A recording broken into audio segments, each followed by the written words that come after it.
रूपा जी, अभी जो अखिल भारतीय मारवाड़ी महिला सम्मेलन का पलाश उत्सव होने वाला है, इसका संक्षेप में बताएं, क्या होता है ये और कौन सा नंबर है ये, इसके पहले कितनी बार हो चुका है? हमारी अखिल भारतीय मारवाड़ी महिला सम्मेलन महिलाओं से जुड़ी हुई बहुत बड़ी संस्था है जो पूरे देश में 20 राज्यों में फैली हुई है, प्रदेशों में। नीरा बथवाल जी राष्ट्रीय अध्यक्ष हैं। उनके नेतृत्व में सभी शाखाएं अलग अलग प्रकल्पों के तहत समाज में जागरूकता लाने का काम कर रही हैं। पर्यावरण के तहत अंगदान, रक्तदान, देहदान और नेत्रदान, रक्तदान, देहदान और अंगदान के प्रति जागरूकता लाने का काम कर रही हैं। इसके अलावा महिलाओं को सशक्त करना, उनका आत्मविश्वास बढ़ाने के लिए काम हो रहे हैं और बच्चों के विकास, सर्वांगीण विकास के लिए भी काम हो रहे हैं। हमेशा हर साल पूर्व राष्ट्रीय अध्यक्षाओं के साथ कार्यकारिणी बैठक की जाती है, जिसमें जितने काम हो रहे हैं उसकी समीक्षा की जाए, उसकी रूपरेखा को और सुधारा जाए या उसमें जो भी काम हुए हैं उसे प्रशंसनीय बनाया जाए। समाज में सेवा काम के लिए ही हमारी संस्था लगातार लगी हुई है। ये हमारे नीरा बथवाल जी 20वीं राष्ट्रीय अध्यक्ष हैं। 1984 से हमारी सम्मेलन 1983 से हमारा सम्मेलन प्रारंभ हुआ है। तब से लेकर आज तक 19 पूर्व राष्ट्रीय अध्यक्षाएं हो चुकी हैं। 2 साल का ये सत्र होता है। 2 साल के बाद एक बार अधिवेशन में हम लोग सभी महिलाओं को बुलाकर सम्मानित करते हैं और ये कार्यकारिणी बैठक जो हमारी 8 अप्रैल को होने वाली है, इसमें हम कार्यों की समीक्षा करते हैं। क्या काम कैसे करना है और क्या क्या करना है, सभी को हम लोग मार्गदर्शन देने के लिए ही राष्ट्रीय अध्यक्ष के नेतृत्व में ये कार्यकारिणी बैठक का आयोजन किया जाता है। महिलाओं की उत्थान और महिलाओं को आगे बढ़ाने के लिए आप आगे करते हैं, लेकिन क्या कोई जाति विशिष्ट या कोई धर्म विशिष्ट? नहीं, इसका जवाब नहीं। हाँ। और जैसा कि नीरा बथवाल जी स्वयं रांची की हैं और 20वीं अध्यक्षा हैं, इससे पहले रांची को यह सम्मान मिला है कि नहीं? अध्यक्ष रांची से और कोई बना है या नहीं? रांची से नहीं मिला है, झारखंड में हमारी ये चौथी है। झारखंड से 4 राष्ट्रीय अध्यक्षाएं हो चुकी हैं। हम झारखंड को मानते हैं कि प्रदेश हो गया, तो ये झारखंड प्रदेश से एक जया डुकानिया जी जो जमशेदपुर की है, लता अग्रवाल जी वो भी जमशेदपुर की है, मंजू मेरिया जो कि स्वर्गीय हो चुकी वो बोकारो की, और अरुणा जैन छोटी सी जगह रामगढ़ से हैं। और ये हमारी झारखंड की 5वीं राष्ट्रीय अध्यक्ष नीरा बथवाल जी हैं। झारखंड को ये बहुत बड़ा सौभाग्य मिला है कि ये 5वीं राष्ट्रीय अध्यक्ष हैं और दूसरे प्रदेशों में 1-1, 2-2 ऐसे राष्ट्रीय अध्यक्षाएं हो चुकी हैं। उड़ीसा है, बंगाल है, बंगाल से अभी लास्ट टाइम ही हमारी शारदा लाखोटिया जी राष्ट्रीय अध्यक्ष थी। और इसके अलावा बिहार से मीना गुप्ता जी जो कि आ रही हैं अभी, और उड़ीसा से पुष्पा खेतान जी आ रही हैं, जमशेदपुर से लता अग्रवाल जी आ रही हैं और रामगढ़ से अरुणा जैन जी आ रही हैं। सभी की उपस्थिति में पूर्व राष्ट्रीय अध्यक्षाएं अपना निर्णय बताएंगी, अपना मार्गदर्शन देंगी और किए हुए कार्यों की समीक्षा करेंगी।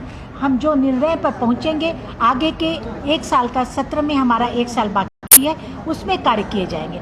1 साल में जो नीरा बथवाल जी ने गाइडलाइन दिया, मार्गदर्शन दिया, उस पर बहुत सारे काम हुए। आपने सभी कामों के विषय में सुना। उस कामों को आगे कैसे किया जाए, उसमें सुधार की क्या जरूरत है या उसे ही कंटिन्यू किया जाए, इसी पर आगे काम किया जाए। रूपा जी, दर्शकों के लिए अपना परिचय बता दें। अखिल भारतीय मारवाड़ी महिला सम्मेलन की मैं राष्ट्रीय सचिव हूँ और रांची शाखा से जुड़ी हुई हूँ।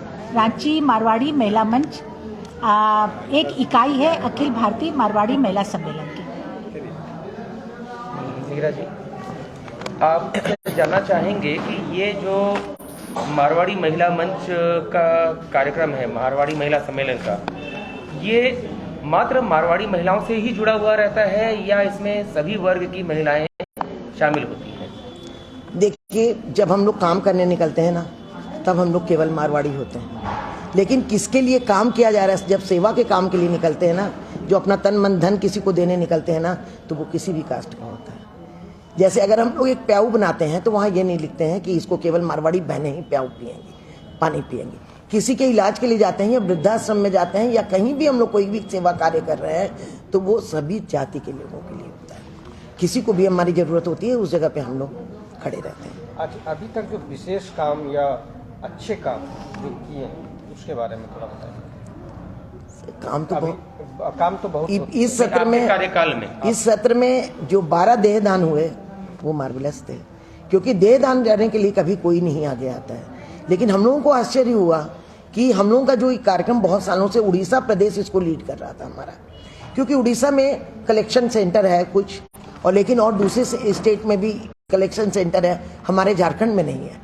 तो इसलिए उड़ीसा इसको लीड कर रहा है, और पूरे राष्ट्र में जो है जितनी भी स्टेट हैं तो उसमें उड़ीसा से भी हुआ, आपका वहाँ से भी हुआ, ये छत्तीसगढ़ से भी हुआ, आपका कलकत्ता से भी हुआ, तो जगह जगह से अलग अलग से लोगों के हुए।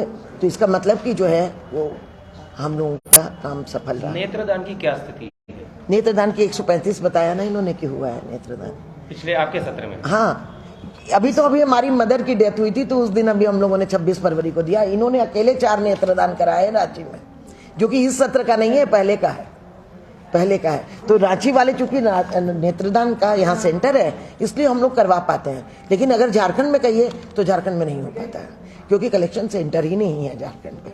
तो केवल रांची वाली ही शाखा ही कर पाती है और दूसरे लोग नहीं कर पाते। कोरोना काल जैसा अभी महामारी भी था, उसमें आपके कार्यों का बहुत सराहा गया, और महिलाओं के खास करके उत्थान की बात तो हमेशा बढ़ सकते। आगे आपका क्या?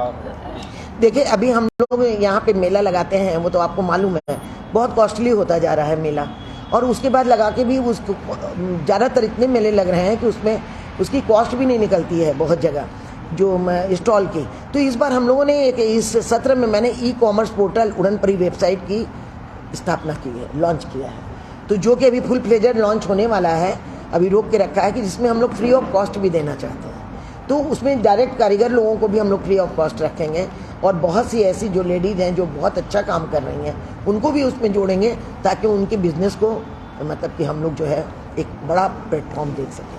तो ई-कॉमर्स पोर्टल में अभी वही उस पर भी हमारी परसों चर्चा होनी है कि हर स्टेट से आप कैसे बुनकरों को डायरेक्ट जोड़िएगा या डायरेक्ट कारीगर को जोड़ के दीजिएगा, उस तरह के लोगों को हम लोग प्रमोट करना चाह रहे हैं। शिक्षा के क्षेत्र में भी आगे? शिक्षा के क्षेत्र में देखिए हम लोग जाते ही हैं, स्कूलों में जा के बहनें अपना योगदान देती हैं, बहुत से बच्चे भी अडॉप्ट किए हैं। अभी मैंने बताया आपको कि एक शादी ऐसी भी कि जिसमें वो कन्यादान करने गई तो रक्तदान करके आई पहले, उसके बाद उससे हम लोगों ने कहा कि भाई तुमको एक लड़की की जिम्मेदारी तो डॉक्टर बना के तुम डॉक्टर लड़के से शादी करने जा रही हो, दूसरे के लिए भी तो कुछ करो। तो एक बेटे को वो डॉक्टर बना रही है जिसके फादर अंधे हैं, ब्लाइंड है। अब वो बाई चांस आपके सामने अपने समाज का आ जाए या दूसरे समाज का आ जाए, जो सामने दिख जाता है, जिसकी शादी करने जा रही है वो दूसरे समाज का है। हम लोग जितनी शादियाँ कराते हैं वो दूसरे समाज के लोग होते हैं। बहुत सी ऐसे प्याऊ लगाते हैं, या शिक्षा के लिए बहुत सी स्कूलों में रांची शाखा की बहनों ने ले रखा है आपके बंगला स्कूल में पढ़ने वाले बच्चों को। और ये जो है सबसे पहले तो ये मिसाल है कि वहाँ जो है जाकर शिवकन्या विद्यालय में आप लोगों को मालूम होगा कि वहाँ की बच्चियों को स्कॉलरशिप दिलाने का कार्यक्रम चल रहा है। प्रभाकर अग्रवाल जी और रूपा अग्रवाल जी इनके द्वारा, और हमारी समिति की बहनें सब जाके वहाँ कोऑपरेट करती हैं, जिसमें 35 बच्चियों को स्कॉलरशिप मिल गई, जो सेंट्रल गवर्नमेंट की योजना है आपकी। तो हम लोगों ने भी इस चीज़ को अपने नेशनल में डाला है कि आप लोग जो है बहनें जो हर स्टेट के लिए जो एक स्कॉलरशिप योजना गवर्नमेंट की है, उसके लिए आप लोग उसको वो कीजिए, ट्रेंड कीजिए, ताकि अगर एक बच्ची को स्कॉलरशिप मिल जाती है तो उसके पूरे घर को एक प्रेरणा मिल जाती है। लेकिन उतनी मेहनत भैया सबसे नहीं होती जो इन लोगों ने किया है रांची में शिवकन्या विद्यालय में, क्योंकि मैं बहुत बार लिख के थक गई, लेकिन उस चीज़ के लिए मैंने तो ये कहा कि जो यंग बहू बेटियां हैं उनको सामने लाइए, क्योंकि बिजनेस में परिवार में आकर उनकी जो है पढ़ाई जो है बेकार हो जाती है, क्योंकि वो जो है जिस चीज़ की पढ़ाई करके आती हैं और बिजनेसमैन में परिवार में वो पढ़ाई का यूज़ नहीं रहता। तो मैंने कहा कि आप इस चीज़ में अपना योगदान दीजिए, आपका फ्रस्ट्रेशन भी कम होगा, और जो है बच्चों की पढ़ाई आगे निकलेगी तो आपको एक खुशी मिलेगी। तो हम लोग लगे हुए हैं, और ज़्यादातर लोग स्पॉन्सर बहुत करती हैं पढ़ाई के लिए, इसमें कोई दुमत नहीं है। बहुत सी ऐसे ही बच्चों को फ्री पढ़ाती हैं बहुत सी लेडीज़ हमारी, तो इसमें काम हो रहा है भैया। प्रौढ़ शिक्षा पे काम जमशेदपुर वाली में शाखा कर रही है, प्रौढ़ शिक्षा का 4-5 जगह उन लोगों ने कार्यक्रम कर रखा है। तो जितना जो शाखा का जिसमें इंटरेस्ट हो, हर आदमी के, जैसे कहते हैं ना कि बच्चे को जिस सब्जेक्ट में रुचि हो उसको वही सब्जेक्ट देना चाहिए, उसी तरह से हम लोग की जींस ब्रांच में जिस चीज़ पे रुचि होती है हम लोग उसको बोलते हैं कि आप वही काम कीजिए। एक समस्तीपुर शाखा है, उसको केवल जो है बिहार की है, उसको केवल कन्या जन्मोत्सव करने में बड़ा आनंद आ रहा है। वो हर सप्ताह जाती है कन्या वो हॉस्पिटल में होकर के आती है। एक बरहमपुर में आपके उड़ीसा की शाखा है, वो इतना ज़्यादा नेत्रदान अंगदान और इस सब पे काम किया है कि उसने न चर्च को छोड़ा है, न मस्जिद को छोड़ा है, न गुरुद्वारे को छोड़ा है। वो सब जगह गई है प्रचार के लिए।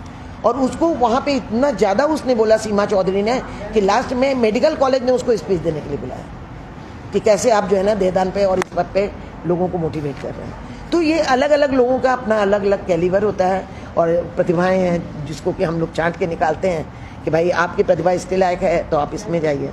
अभी हमारी एक साहित्य सेवा ग्रुप बना है। हम लोग कभी सोच नहीं सकते थे कि हमारी मारवाड़ी महिलाएं इतना अच्छा लिख सकती हैं।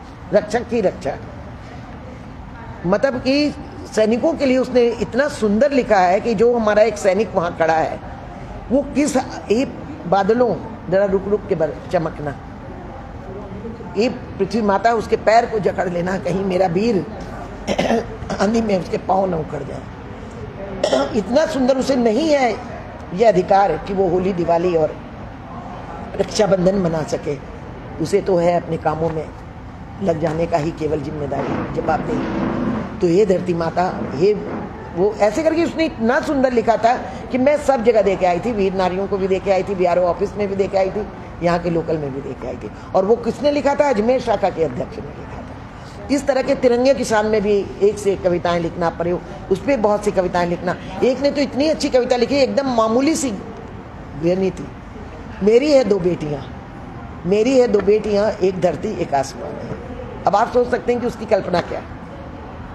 इसी तरह से और भी चीज़ों पे मैंने देखा प्रतिभाएं निकल के आ रही हैं। लोगों में एक सेवा की भावना जागृत करना हमारा सबसे पहले उद्देश्य है कि हम लोग धार्मिक अनुष्ठानों में जितना पैसा हमारा बर्बाद हो रहा है, अगर वो सेवा के क्षेत्र में जाएगा तो वो बहुत कमाल करेगा।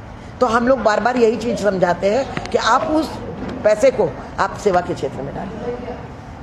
मतलब इतनी छोटे छोटे तरीके से अभी मैंने बताया भी आप लोगों के सामने कि कैसे आप जो है अगर कृष्ण जानकी विवाह करने जा रहे हैं तो झूठ मूठ की शादी मत कीजिए, सच में किसी कन्या का घर बसा दीजिए। और अगर आप जो है अपनी बेटी की शादी करने जा रहे हैं तो एक बेटी की शादी करके आप ऋण हो रहे हैं और आप संपन्न हैं तो आप एक दूसरी बेटी का घर बसा दीजिए। एक बेटी की पढ़ाई करके करवा के अगर आप निश्चिंत हो चुके हैं तो एक दूसरी बच्ची जो जिसको ज़रूरत है उसको करा दीजिए। जैसे हमारे यहाँ बहुत मंगल पाठ होते हैं, उसके लिए हम लोग अपील करते हैं धार्मिक अनुष्ठानों में फिजूल खर्ची और आडंबर का बहिष्कार करें, मंगल पाठ के साथ साथ सेवा के भी कार्य करें। हम लोग ने एक भागवत कराई थी, आपको मालूम नहीं है भैया जी, अपने श्याम मंदिर में हुई थी, हमारी समिति ने कराई थी। उसमें आपको बताया 7 दिन सेवा के कार्य होते हैं। एक दिन पूरा 700 या 800 पौधे हम लोगों ने बांटे थे, घर के बनाए हुए पौधे। और एक दिन हम लोगों ने अनाज दान किया था, तो अनाज सब बहनें ही अपने घर से लाई थी। इतनी संस्थाओं में भेजा था कि कुछ पूछिए मत। कृष्ण जन्मोत्सव के उपलक्ष्य में हमने कहा था कि कोई सीटी वीटी और ये टॉफी वॉफी नहीं बटेगा। कोई बैट बॉल लाई, कोई फुटबॉल लाई, कोई जो है वॉलीबॉल बास्केटबॉल लाई, इस तरह से करके सभी बहनों से। और कुछ किताबें हमने धार्मिक चरित्र वाले जो बहुत जो है ना हमारे जो विद्वान जो मतलब जिनसे हम लोग प्रेरणा ले सकते हैं महान व्यक्तित्व के, गायत्री शक्तिपीठ की 7 या 8 रुपीज़ की किताब थी। 350 किताब मैंने खरीद कर और उस समय मैंने स्कूलों में भिजवाई। तो उसको हम लोग धर्म को इससे रिलेट कर रहे हैं, सेवा से। और मेरा ये बहुत कड़े शब्दों में मेरा हर उसमें होता है कि आप कृष्ण की तरह सुदामा को गले लगा सकती हैं, यदि नहीं तो आप भागवत सुनने के लायक नहीं हैं। यहाँ के सरकार और यहाँ के जो उस क्षेत्र में जहाँ पे हिंसा का शिकार होती है उसके लिए संदेश भी देना चाहिए। हिंसा के शिकार जो लोग होते हैं ना, सबका लहू एक होता है, ये केवल भड़कावे में आके करते हैं। उस समय एक उन्मादी जुनून होता है, कोई भी अफवाह उड़ा दी जाए तो वो उन्मादी जुनून न खून और खून का पैसा हो जाता है। बाकी हमारे पास हमारे जो है हर तरह के लोग हमारे साथ बिजनेस में जुड़े हुए हैं। हम लोग किसी के लिए कमेंट नहीं कर सकते कि वो गलत है या उसका सोच गलत है, क्योंकि धार्मिक उन्माद इतना फैला दिया जाता है कि इंसान जो है इंसान नहीं रह के हैवान बन जाता है। वो उन उन्मादियों को अगर हम पहचान कर हमारी सरकार अगर एक्शन ले ले तो शायद ये कुछ ना हो। जिस क्षेत्र में आप आगे बढ़ रहे हैं सरकार से भी कुछ उम्मीद रखते हैं? सहयोग नहीं, क्योंकि हम लोग मारवाड़ी समाज से आते हैं और जब भी हम किसी सरकारी योजना के भाग बनने जाते हैं तो हमसे भी कुछ खोजा जाता है। आज भी मुझसे हम लोग के सामने ये आया कि आप अखबार के चलिए, हम लोग पेपर के दफ्तर में चलते हैं, संपादक जी को बताते हैं कि हम लोग क्या क्या काम करते हैं। मैंने साफ मना कर दिया कि मुझे जाने की ज़रूरत नहीं है। अगर किसी को मेरा काम अच्छा लगता है तो उसे हमारे काम के लिए खुद सामने आना चाहिए, खुद हमारे लोगों की बातों को आगे बढ़ाना चाहिए। मेरे को ज़रूरत नहीं। परिचय दे दीजिए। नीरा बथवाल, राष्ट्रीय अध्यक्ष अखिल भारतीय मारवाड़ी महिला सम्मेलन, और बहुत गर्व के